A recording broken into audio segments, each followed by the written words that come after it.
Hi guys, welcome to Snack time with Sai and Selma.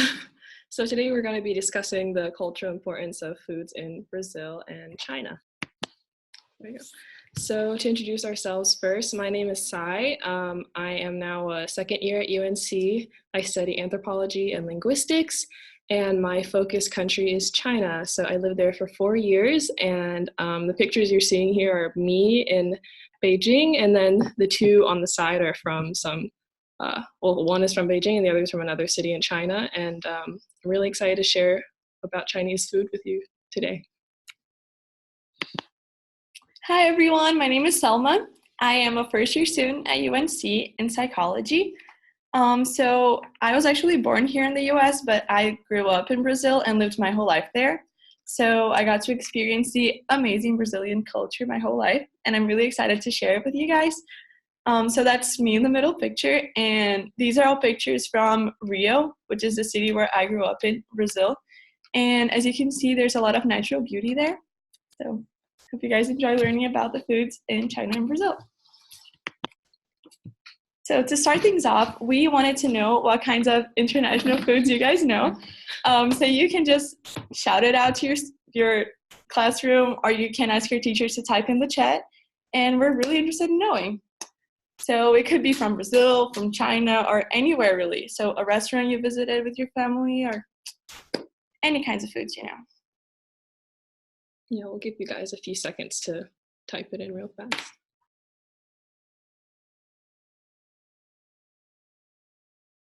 All right, so they said enchiladas, doner, schnitzel, sushi, enchiladas, gyros. Oh, that's amazing. Faujada from Brazil, maybe. Someone's father's from Brazil. That's amazing. So cool. Yes, Brazil is amazing, and it's so cool that your father's from. Oh. Sashimi, yeah. You guys have tried a lot of really good stuff. That is amazing. And we have also tried quite a bit of international foods.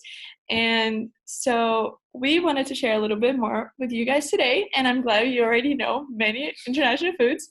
So before we go into the foods in Brazil and China, we want to see how much do you guys know about Brazil and China. So this is a map of the world. And first of all, we wanted you guys to either one of you to go up to the board or just type it in the chat. So where do you guys think Brazil and China are? So they're relatively big in the parts of the world they're located, but it's okay. Many people may not know. So I'm going to give you some time to type it in.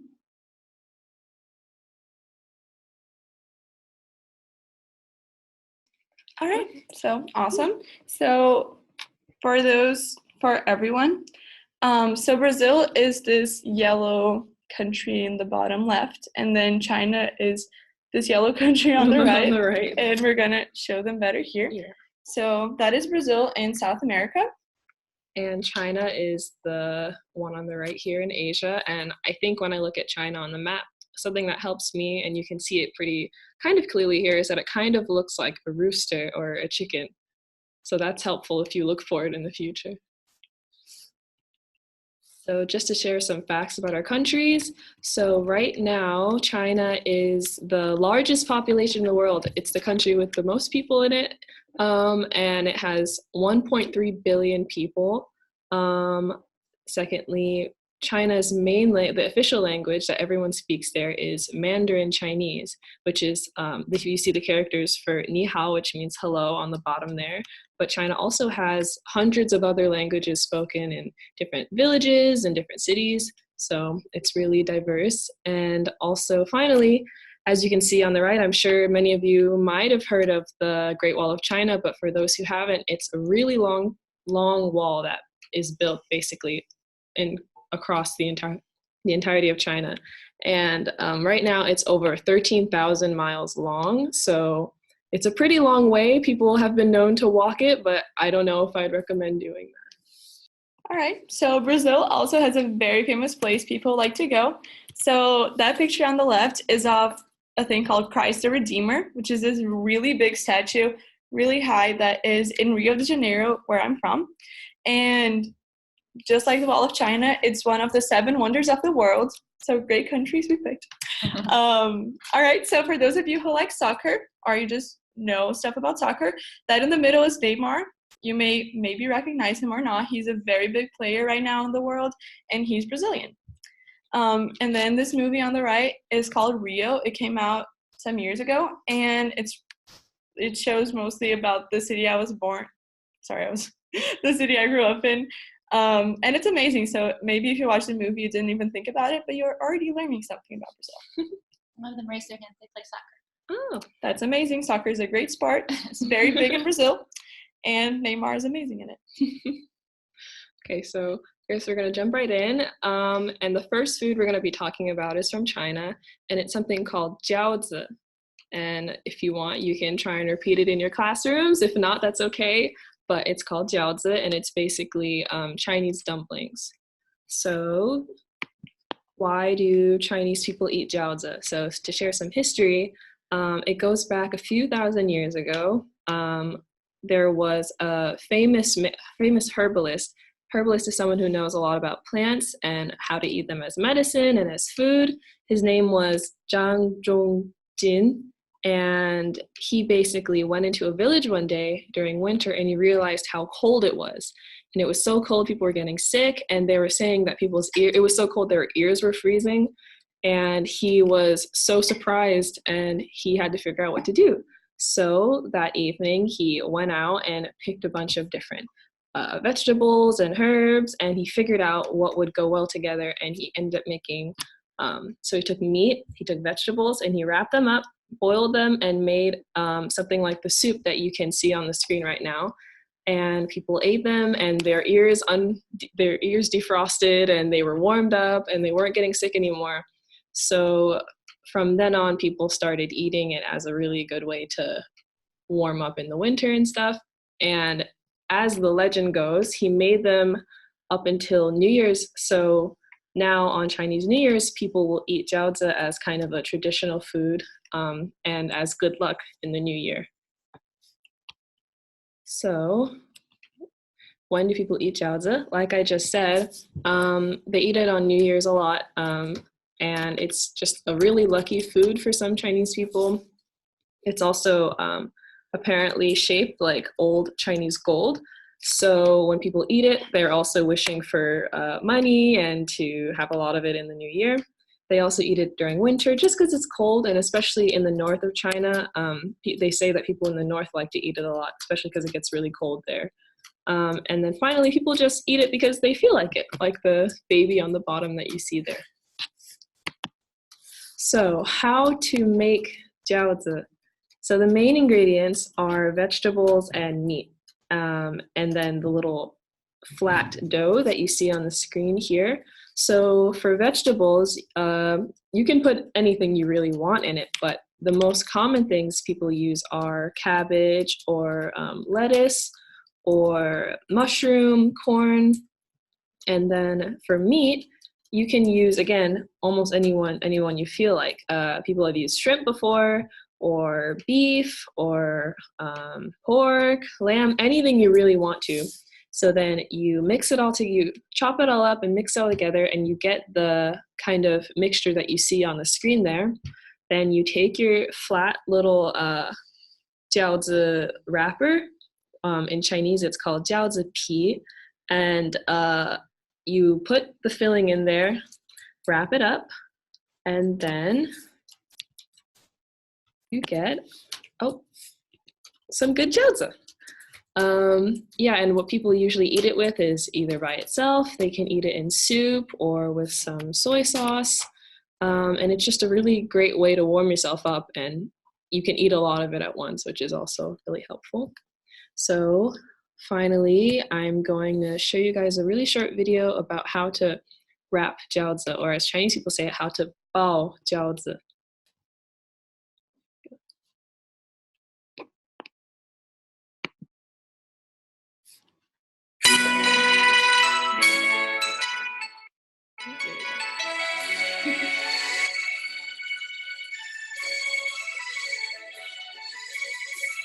So as you can see, you put it in the middle there, and then you put water around the edges, and then wrap it up.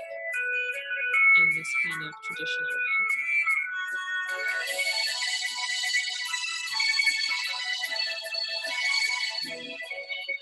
And something really fun about it is that a lot of Chinese people during the New Year's, they will kind of get together all at once and wrap it together as like a family gathering thing. So it's a nice craft that you can do with your family.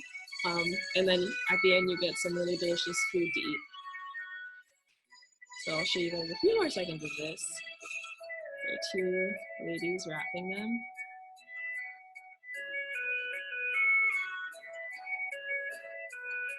And it's very difficult. I've tried it before, but you have to practice a lot if you want to get it. But I'm sure if any of you decide to try it at home, you'll be able to get it. Okay. So that's it for Jiaozi. Thank you guys for listening. I'm going to pass it over to Selma now. Thank you so much, Sai. That is amazing. Jowls sounds so good. And now I'm going to introduce you guys to a Brazilian sweet called Brigadeiro. So if you guys want to try to say it in your classes, it's called Brigadeiro. Maybe hard to roll the R, depends. But all right, so this is an amazing, amazing chocolate that tastes so good. And people eat it all the time in Brazil. It's in all birthday parties. You cannot go to one and miss it. It's always there. It's very, very popular. Everyone eats it all the time. So I'm going to tell you guys a little bit about it. Originally, excuse me. So it first came to be in the elections of 1945 in Brazil. So what happens is that this guy that you can see in the middle was a brigadier. As you guys may know, that's a type of military ranking. And he was running for president, and women were finally able to like vote and get the people they wanted to run for president. So they really wanted this guy called Eduardo Gomes to win. So they started making these sweets, and the slogan of the campaign was vote for the brigadier who is handsome and single. And then they said that every time they handed out the little sweets, and since they said brigadier or brigadeiro, every time they handed them out, they actually became famous for that own name, which is a military ranking. And then in the end, Eduardo Gomes ended up losing the election for presidency, but Brazil gained an amazing sweet. So we all won in the end. All right, so how do you make brigadeiro? So on the left, you can see that is you use a whole can of condensed milk, which some people may not know, but it's very famous in Brazil and Latin American countries, and I'm pretty sure you can find it in stores.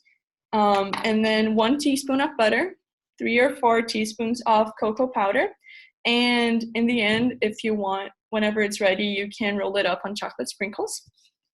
So I'm going to show you guys a quick video of how you do this. Oi, pessoal, hoje eu vou ensinar para vocês uma By massa the de way, brigadeiro perfeita. the language we speak in Brazil is Solicitada pela Portuguese. Viviane That's aqui no what the canal. ladies forgot to mention. All right, Da panela. so whenever you do everything I said, put all the ingredients together, you mix it up and it looks like that. It looks amazing, kind of like a Agora aqui eu fudge. vou colocar And so you put it out on the plate. If you want to have it rolled up, you spread it and then you wait for a little bit, but it takes a really short time to do brigadeiro, so maybe like 5 minutes, 10 minutes.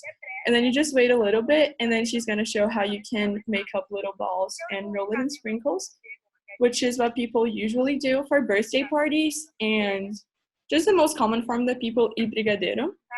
So we can watch that now. Aí o brigadeiro vai ser feito do tamanho que desejar. She's saying you can do it any size you want, and then roll it Nessa up in receita eu sprinkles. usei uma colher de sopa de chocolate 50%. All right, so that's what it looks like. And many times people, when they do brigadeiro at home, not really for a party, they just eat it straight out of the pan because it tastes amazing, honestly. That's how most people eat it at home. And then whenever you do it commercially or you buy it for parties, it's usually rolled up in sprinkles. So that's how brigadeiro is. And yes, thank you for listening. Yeah, so for our last portion here, we just have some quick activities we want to do with you guys. So to start with, if you remember in the beginning, we showed you guys this map of the world. does anyone want to go up to the board in their classroom and point out where they think either Brazil or China is?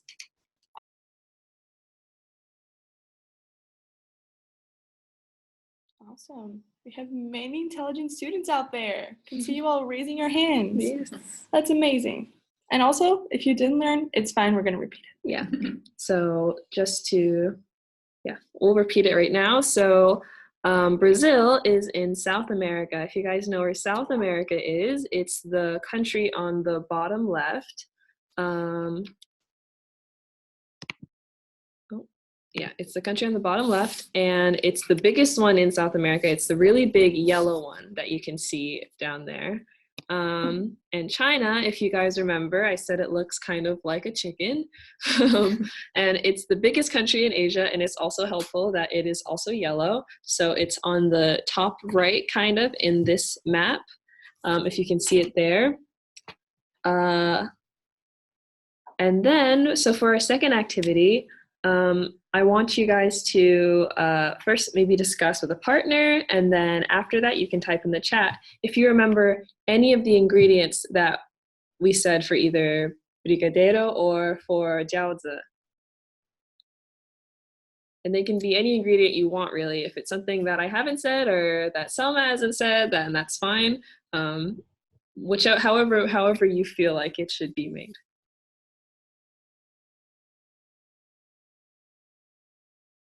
Someone said cabbage. Oh, yes, that's right. Yeah, for jowzi, you can put cabbage. Condensed milk. Correct. Yes. Water, cabbage, butter, cocoa powder, dumplings, dough, vegetables, meat. Yes. Just to share a funny story, I tried to make some jowzi with my friends one time, and they decided that they wanted to put all corn in it. So it ended up being a lot sweeter than it traditionally would be. But even something like that is, allowed. You can do whatever you really want to. If you have some creativity, then you can just put it together and make something that you think will be fun. Nessa said meat, mushrooms, pork, shrimp, jowzi, pea. Yeah, wow, you guys remembered that. Yes. Wow. So to our second question is, do you guys have a preference? Which one do you think you would want to try, either jowzi or brigadeiro? Or both. Or both, yeah. Or neither. Sprinkles. We have another ingredient. Sprinkles. Sprinkles, yeah. That is That's correct. true.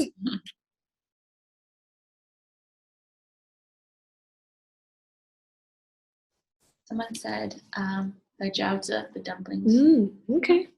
So for either lunch or dinner, and then brigadeiro, I mean, it's technically dessert, but I guess you could eat it whenever you really want to. Anytime, any hour of the day, every day.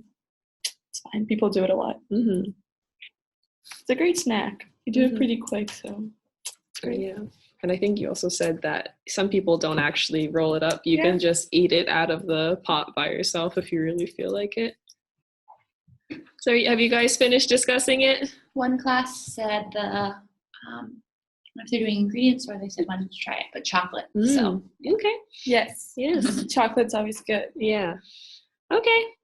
So I guess just to, close it up for you guys. So what we want to say today is that, we might not realize, but the foods that we eat really say a lot about the cultures that we come from. So when we share stuff like this, whether it's, traditional food or food from around the world that we've heard of, we're, getting to introduce other people to our own cultures or the cultures that we're really interested in. Like in my case, with living in China, and then with Selma living in Brazil. So I guess what I just want to say is that whether it's, a traditional food or something that your family started making recently, or maybe if it's something your country has been eating for thousands and thousands of years, it's all really important to kind of think about spreading that culture to other people and being open-minded when other people want to share that culture with you, because they're trying to share something about themselves and where they came from and where they grew up. So I really hope that we really hope that you guys had a good time learning about these foods with us and learning something about Chinese and Brazilian culture. And in the future, I hope you go on to share it with your other classmates at school or your families. And one day, I really hope that you get to try these foods because they're honestly really awesome. So thank you guys so much. And so just to end it, we're going to have a quick Q&A session, so you can type your questions about Brazil or China in the chat. They don't have to be related to only food. It can be about basically anything you want to ask. You already had one question. Okay. What other treats are in Brazil? Oh, what other treats? Okay, so for birthday parties, there are many variations of brigadeiro that people do with different ingredients. We also have, there's a sweet that I love that is made, it's called cajuzinho, which translated is called little cashew, which is just a cashew sweet that is amazing. Let me see. Didn't think about this. I eat more of salty foods than sweets, but we have so many sweets in Brazil. We have many chocolate-related sweets, and let me think. I blinked. Sai, if you want to answer that question. Oh, yeah. Could. Sorry. Yeah. Okay. Yeah. In China, I think, well, recently people have been eating a lot of bakery food, surprisingly. So lots of baked goods, pastries. Some people, they put, instead of having it only as sweet food, there's some pastries that people will put meat inside. So sometimes I've bought bread and there's been like a hot dog in there, which is kind of strange. But aside from that, there is something called yuan xiao, which is like a really small little ball of kind of dough, like rice dough, and inside it you put there's sesame, like a sesame seed paste. It's just something really sweet, essentially, and you eat it in, like, you boil it and then you eat it in the new year. I think it's another New Year's dish. And there's another called moon cakes are also a really famous one. I don't know if you guys have heard of that, but they're about like this size-ish, so they can vary, and people eat them during the moon festival. Yeah. And for Selma, have you ever been to Carnival? And are there special foods served during Carnival? I love that question. Okay, Carnival, for whoever doesn't know, Carnival is this amazing festival / period in Brazil that we have. It lasts like technically a week, but it lasts a whole month. And it's just so much fun. I've been to Carnival several times every year since I've been like maybe 13. I always went out. We have little parades in the street and everyone goes out and we just like have fun, chill with your friends, just everyone out in the streets. There's music playing, like an allegorical car like passing by. It's amazing. And then they also have these big parades that's not just in the street. It's like literal parade that you have to like pay to see. And then several like different, they're called schools, but they're different, I don't know, like organizations. They each parade and they compete against each other, and it's so beautiful. So yes, I've been to Carnival and I love it. Are there parrots in Brazil? Yes, there are many parrots in Brazil. Brazil, as you may or may not know, has the Amazon, which is like this very big tropical forest. So we have a great variety of species, and Brazil has a lot of natural beauty. So yes, we have parrots and probably many other species that I don't even know. Right. Sai, is it true that there are sweet beans in Chinese ice cream? Yeah, I think you're talking about red beans, and I think they put it in ice cream. They also use it in a lot of stuff, to be honest. So like the pastries I was telling you about. Yeah, it mostly appears in sweet food. How long did you each live in Brazil and in China? Well, for me, I was in China for 4 years. I went in after my first year of high school, and I stayed there for 4 years. And for me, my family was living here in the US when I was born, but my whole family's Brazilian, and they just lived here for 3 years. So they moved back right after I was born. So I lived my whole life in Brazil. I only moved to the US now in August to start college here. So I guess 18 years in Brazil. Someone asked what your favorite American foods are. Okay, something very basic for you probably, but for me is very special. Tater tots. That's a really We good don't choice. have them there, or at least I don't know where we have them. I'm pretty sure we don't. And I eat it every time I have it in the dining hall here in college. I eat it because it's amazing. Well, I mean, I'm American, so I guess a lot of foods. But for me, mac and cheese, I think it's always my go-to if I'm feeling down or if I just need something easy to eat, and I never get sick of it. So,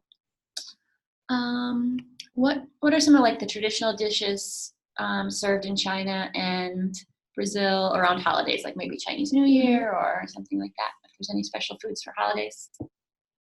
so aside from like Jiaozi, like I told you guys about, Chinese New Year's, that is the main dish. Then there's another festival called Dragon Boat Festival that comes around, I want to say pretty soon actually, like May-ish, June. And there's something that they eat called zongzi, which is basically you take a leaf and you put a lot of sticky rice inside of it and you wrap it up and then you steam it. And the rice inside can be really plain. Sometimes people put, even make it kind of savory, salty, and other times, which is all the times that I've had it, people put either dates inside or this is another instance where you could eat red bean. It's really sticky and it tastes pretty good. So, and aside from that, other traditional foods, there's Chinese hot pot. It's not necessarily something you eat on a holiday, but it's very, every area has its own kind of variation of it. And you can, honestly, that's my favorite Chinese food, which is partly why I'm mentioning it, but you can make it at home or you can eat it outside and just put a lot of different kinds of meats and vegetables and anything you really want to eat in there. So. All right, for Brazil, I guess the two major holidays that we have special foods for are Christmas and New Year's because they are two big holidays that we have. These big like feasts, if I may say, at home. So you gather your whole family for Christmas, you gather your whole family for New Year, or you go with your friends. And then what we usually have is we have like this big turkey, and there's this food in Brazil called farofa, which is made of a type of flour, and it's amazing. One of my favorite things. We have, I don't know, for Christmas, there's this special like little sweet treat that I don't know how I would call it in English, but it's made of bread, but also they put cinnamon on it and sugar, and it's like amazing, and I love it. And we have it for Christmas. It's called rabanada. It's an amazing sweet. Unfortunately, I can't have it. I never mentioned this, but I am allergic to milk, so I actually can't have Brigadeiros. But I ate them when I was younger, and I loved them. So I also can't have rabanada, but it's fine. There are many amazing foods in Brazil all year round. Someone asked, have you been to any other countries besides China and Brazil? For me, yeah, I've been to Taiwan, which some people consider a country, but it's a little bit different from China. I've been to somewhere in Europe a long time ago, but I've been to England and France before, so I've been to some other countries. So I've been to Argentina, which is pretty close to Brazil.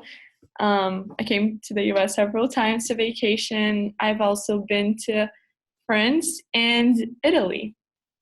That's it. Have you seen any wild pandas in China? Actually, I have been to a panda reservation.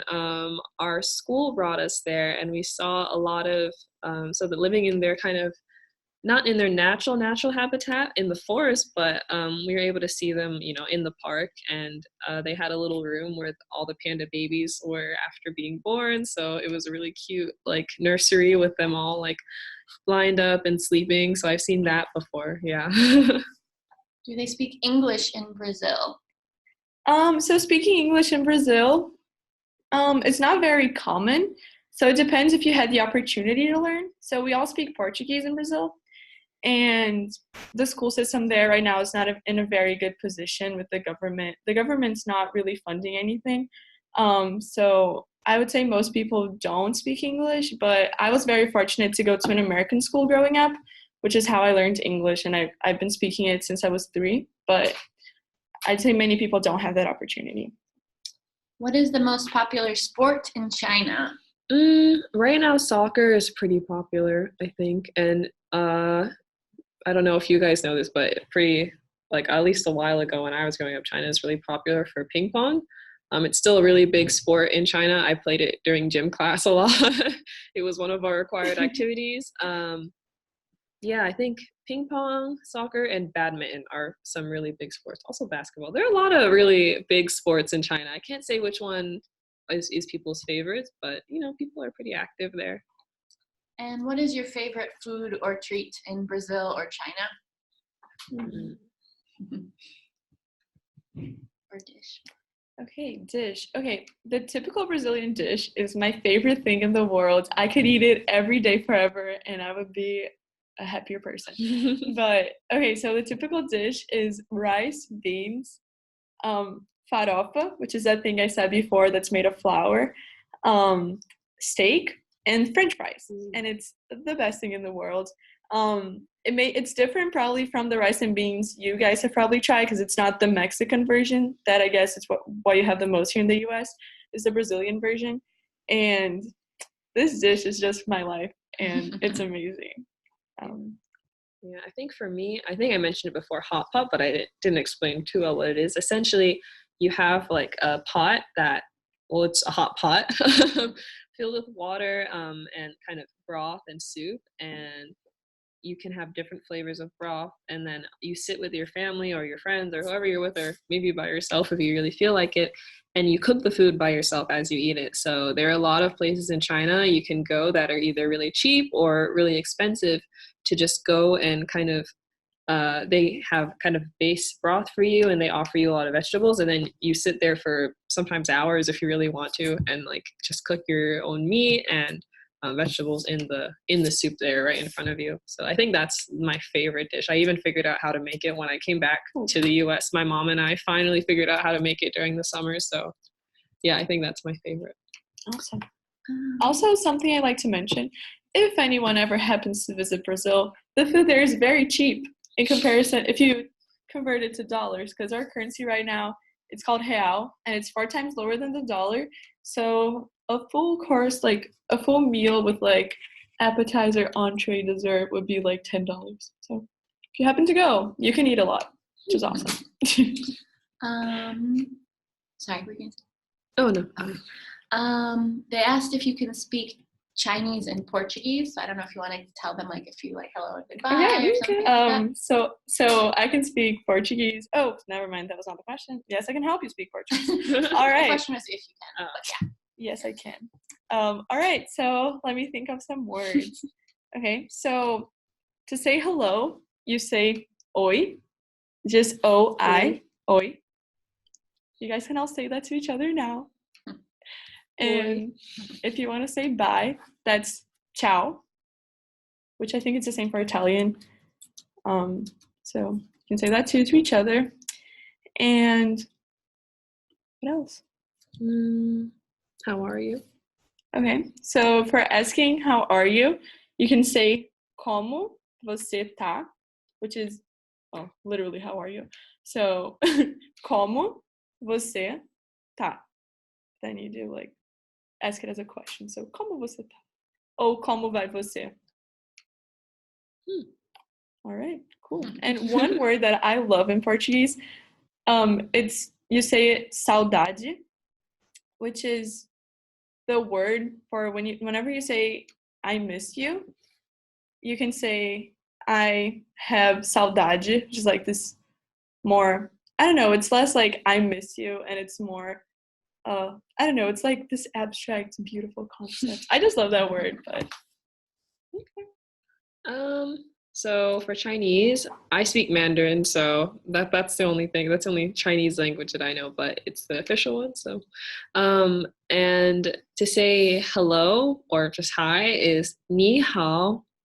And Chinese is a tonal language, which means that when you say certain words, if you don't use a proper tone, people might not know what it is you're trying to say. Thankfully, ni hao is a pretty common phrase, but for other words, sometimes you have to think about the tone that you're saying it. So with ni hao, it's like first tone is ni, and then third tone, which is hao. So ni hao, sorry, second tone, third tone. Ni hao is how you would say that. And then if you want to ask how someone is, you would say ni hao ma, which is, so the ni hao literally means you good or you good. And then ni hao ma is are you good? And then ma adds a question. So ni hao ma. And if you want to say to someone, I'm good, you could say, 我很好,我很好, which means I'm very good. What are some of the popular or common animals in China or Brazil? If you guys happen to know, if there's any that are different, maybe than the So US? something I thought was very interesting when I moved here is that whenever you're walking around, you just see squirrels everywhere. We don't have that in Brazil. I mean, we have squirrels, but that's not what you see when you're in the streets. You see pigeons, a lot of pigeons everywhere. Not my favorite animal. I prefer seeing squirrels on the streets, but pigeons are very populous in Brazil. With China, you guys asked before about pandas. Those are not a common animal, but they're kind of a famous one. And then in maybe the cities, I'd say there are a lot of magpies, which are, I mean, if you've heard of a magpie, it's a bird, and it's kind of just a black and white bird. I didn't expect to see, like, it's quite big. It doesn't look like a pigeon at all. It looks kind of like almost like a crow almost, which was really surprising to see it just in the city around some places, but like I have seen those as well. Do you happen to know like the significance of the dragon in China or why people use that in celebrations? I know that in China, yeah, for the dragon is, I guess for a long time, I think it was associated with the emperor. So like with his power and kind of, I think it's quite a lucky animal in China as well, but I'm sorry, I don't know like the full history on that animal. And do you prefer chopsticks or fork? Surprisingly, chopsticks. When it comes to eating some Chinese food, it's actually quite easy to use. And what are some of the American foods that you see in China and Brazil, or American restaurants? So we also have fast food places. So we have McDonald's in Brazil, and we probably have other ones, but there are two like major cities, there are many big cities, but I guess I would say I think the most populous ones are Rio and São Paulo. And then I guess São Paulo has more of like the American like restaurants and American stores, but Rio has McDonald's, and we have our own one called Bob's, which is like the same thing. And we have Burger King. We have junk food places, but overall we have a lot of restaurants that are like typical Brazilian cuisine. For China, I think, we also have quite a few fast food places. KFC is actually really popular in China, and I actually really like the food there as well. We have McDonald's, Burger King. Recently, Dunkin' Donuts opened in China as well, which was a really big deal for a lot of people. And then pizza is another kind of, I know technically it's from Italy, I guess, originally, but, American style pizza is something that's really popular there as well. I think that's mostly it. And how old are you guys? And have you done this travel by yourself, either to Brazil or to the US or China? Yeah. Okay, so I am 19 years old. So I lived in Brazil with my family, so I never lived there by myself, but since I moved here, I had to go back to Brazil for winter break, and I took the plane by myself, which was like this big deal because it was the first time, and I was so nervous, but it was completely fine. But yeah, that was the most. I actually never stayed in Brazil by myself. So I'm actually 21 now, and I have gone back and forth to China, to the US from China, by myself before, just because, sometimes I like to come back for the summer to spend time with my family. And so I think my first time going by myself was maybe in 10th grade or so. I think I was around 16 years old, which was kind of scary, but, you get used to it eventually, I guess. And they said, did the government in China treat foreign students well, or just in general, maybe your experience as a foreign student there? So for me, I went to a Chinese kind of government school, technically a public school. Um, and I think they treated us mostly well. As a foreign student, they're pretty patient with you, especially when you're learning Chinese, since it's not your first language and it's a pretty difficult language to learn. So even though there are some expectations there, it's not necessarily too, difficult or they're not expecting too much from you. And then just in general treatment, I think they treated me pretty well. I learned a lot, and people are very accommodating in China to foreigners in general, I think.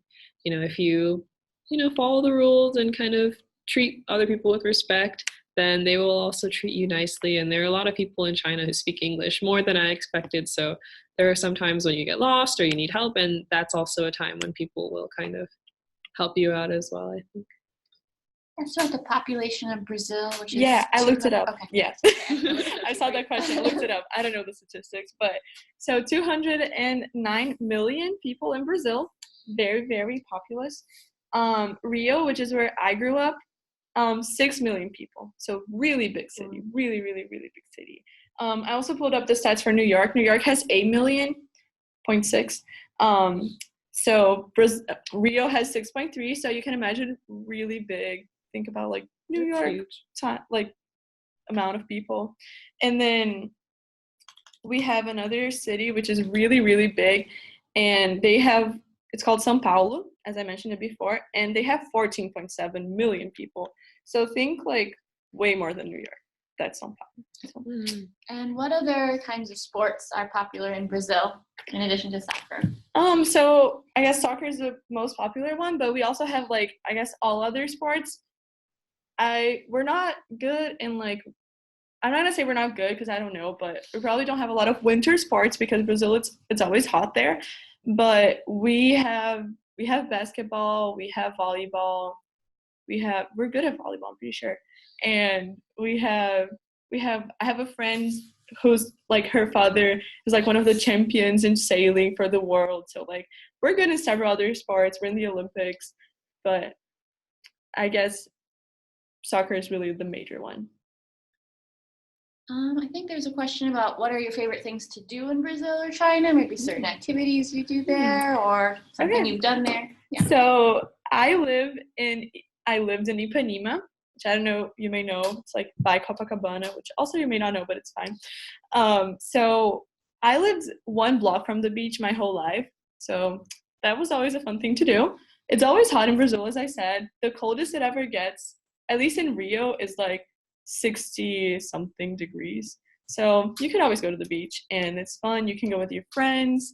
And since you're all like, if you all live right there, you don't even have to plan ahead. You can just be like, let's go to the beach now. And you just go. So it's great. And then we have like movie theaters just like here. That's something we do. We have like bowling. We have everything. But definitely beach is a big one. For me, since it was a city, there's like a lot of kind of city-based stuff to do. And I think one of my favorite things is just to kind of hang out. There are a lot of malls in China, like they're huge, like huge malls. I don't even know how to just like describe the size of them, but like hundreds of stores, like so many floors in them with like, same idea as here, but like think of the mall, and probably like 2 times the size of that. It's huge.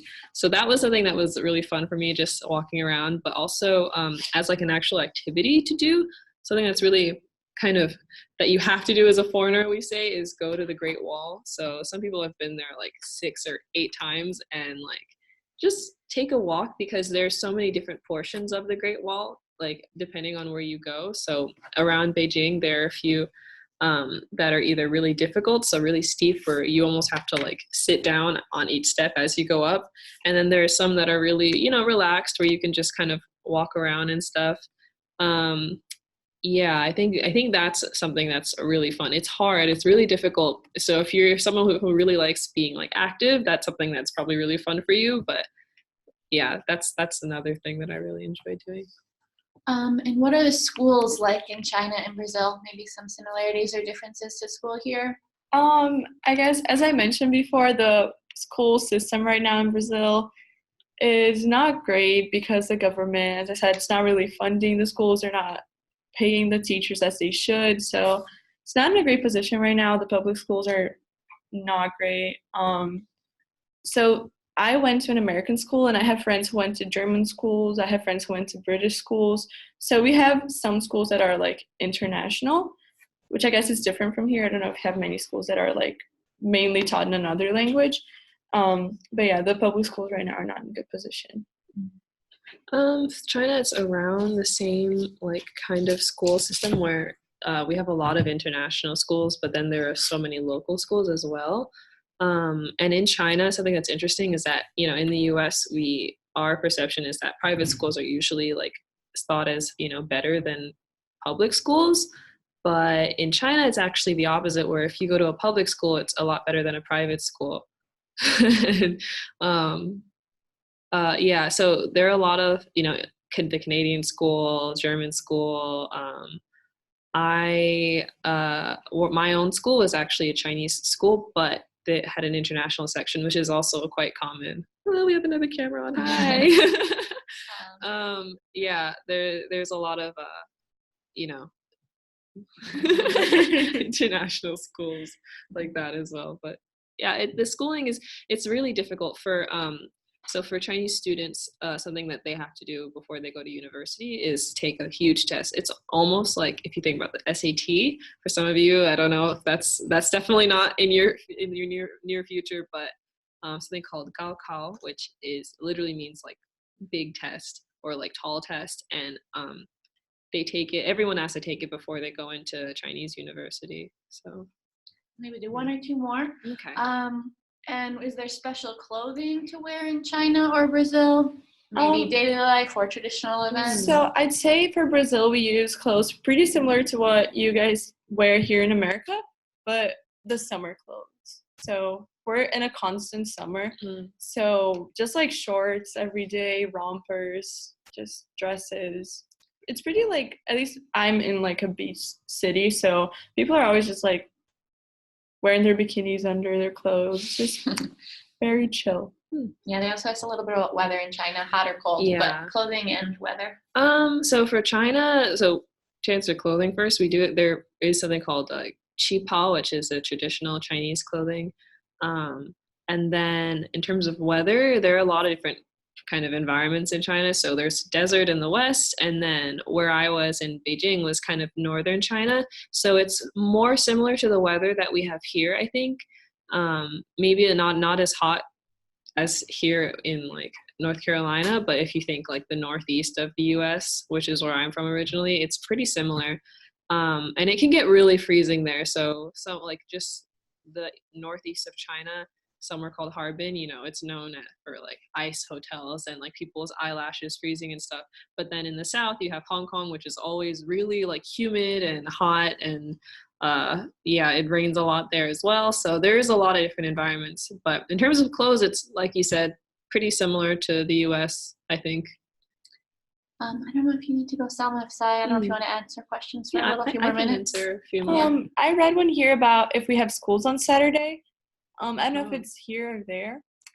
At UNC, we don't have school on Saturday. In Brazil, I'd say it depends on your school. My school didn't have school on Saturday, or at least it was like very occasional. But I know several schools, like I have friends who had class every Saturday. In China, Saturday school? Or? Actually, yeah, I think recently they stopped doing that, but I know when I went my first year, they have a strange system where when you have a holiday, they will have you make up the Saturday before or after it. So that was something that was strange for me. But yeah, there are some schools that have that all the time. All right, I'm going to have to go. Sai's going to stay here. I have class in like 15 minutes, but I would like to thank everyone so much. You guys have been a great audience. We loved sharing about these foods with you guys, and your questions were amazing. We had such a great time. So thank you again for coming this morning, and enjoy the rest of the Q&A with Sai. Thank you. Thanks, Selma. Bye, Selma. So is it true that in China it's common to eat cat or dog? It's a common question. Yeah.